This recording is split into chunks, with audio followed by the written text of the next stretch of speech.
जैसे जैसे चुनाव नजदीक आते हैं सरगर्मियां बढ़ने लगती हैं और विधानसभा सीटों पर उठापटक शुरू हो जाती है। नमस्कार, आज हम बात करने वाले हैं रोहतक की सबसे हॉट सीट कही जाने वाली, जहां से ताऊ देवीलाल 3 बार विधानसभा चुनाव जीते, वहीं कांग्रेस के आनंद सिंह दांगी 4 बार बाजी मार चुके हैं। 2014 के विधानसभा चुनाव में कांग्रेस के आनंद सिंह दांगी ने भाजपा के शमशेर सिंह खरकड़ा को हराकर लगातार 3 जीत हासिल करते हुए हैट्रिक लगाई थी। जी हां, हम बात कर रहे हैं महम हलके की। प्रदेश की राजनीति में महम को अहम हलकों में से एक माना जाता है, क्योंकि महम हलका 1990 में हुए महम कांड के राष्ट्रीय स्तर पर चर्चा का विषय बना था। देश प्रदेश में भाजपा की सरकार आने के बाद 2019 के चुनाव में महम हलके में हार जीत की बजाय सियासी हलके में ज्यादा चर्चा इस बात की रहती है कि भाजपा से किसको टिकट मिलेगा, क्योंकि पार्टी में पूर्व प्रत्याशी शमशेर सिंह खरकड़ा के साथ बलराज कुंडू, सौरभ फरमाना, महंत सतीश दास सहित 14 दावेदार बताए जा रहे थे। पार्टी आलाकमान को भी टिकट तय करने में पसीना बहाना पड़ रहा था, लेकिन उससे पहले ही बलराज कुंडू ने जिला परिषद अध्यक्ष पद से डीसी को इस्तीफा भेजकर सबको चौंका दिया।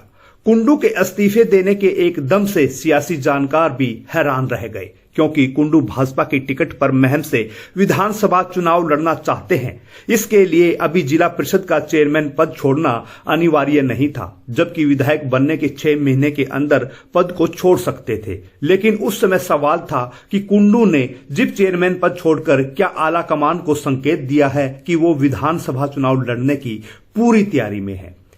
इस बीच बलराज कुंडू के बयान भी आए कि मैंने करीब 4 साल जिला परिषद के माध्यम से लोगों की सेवा की है, लेकिन मैं जिला परिषद की राजनीति करने सियासत में नहीं आया। महम हलके से अब टिकट देकर चुनाव लड़ना पार्टी का काम है।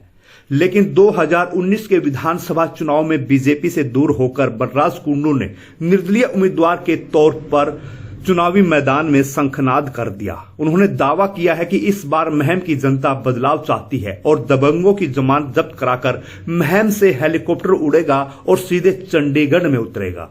ये बात महम की जनता ने सिद्ध करके भी दिखा दी। इस चुनाव में बलराज कुंडू को 35.39% वोट के हिसाब से 49,418 वोट मिले और कांग्रेस के आनंद सिंह दांगी को करीब 12,000 से ज्यादा वोट से हरा दिया, जबकि बीजेपी प्रत्याशी शमशेर सिंह खरकड़ा तीसरे नंबर पर रहे। विधायक बनते ही बलराज कुंडू ने बीजेपी को अपना समर्थन दे दिया, लेकिन ठीक 1 साल बाद 2020 में ही किसान आंदोलन के दौरान भ्रष्टाचार के आरोप लगाते हुए अपना समर्थन वापस भी ले लिया। अब चुनावी साल शुरू हो चुका है और 2024 में विधानसभा चुनाव को लेकर महम विधायक बलराज कुंडू ने नारनौल के नांगल चौधरी से प्रदेश के सभी हलकों से होकर चंडीगढ़ के लिए पद यात्रा भी निकाली। व्यवस्था परिवर्तन को लेकर पदयात्रा के माध्यम से आगामी विधानसभा का चुनाव लड़ने की भी रूपरेखा तैयार कर ली गई।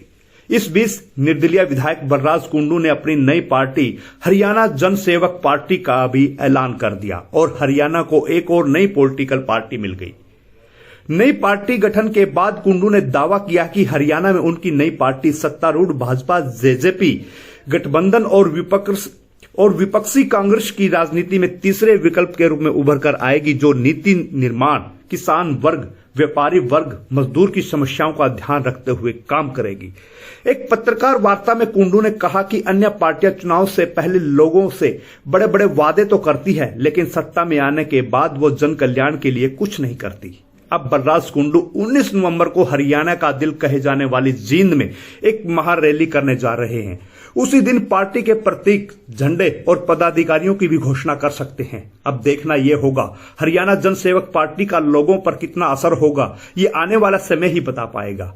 आपको बता दें कि अभी कुछ दिन पहले पूर्व केंद्रीय मंत्री और भाजपा के दिग्गज नेता चौधरी वीरेंद्र सिंह ने भी रैली कर अपना शक्ति प्रदर्शन कर दिखाया था, जिससे भीड़ तो खूब जुटी, लेकिन पत्ते चुनाव के टाइम ही खुलेंगे। ऐसी ही खबरें देखने के लिए चैनल को लाइक करें, यूट्यूब पर जाकर सब्सक्राइब करें। उज्जवल दर्पण के लिए जोगिंदर बीरवाल की रिपोर्ट।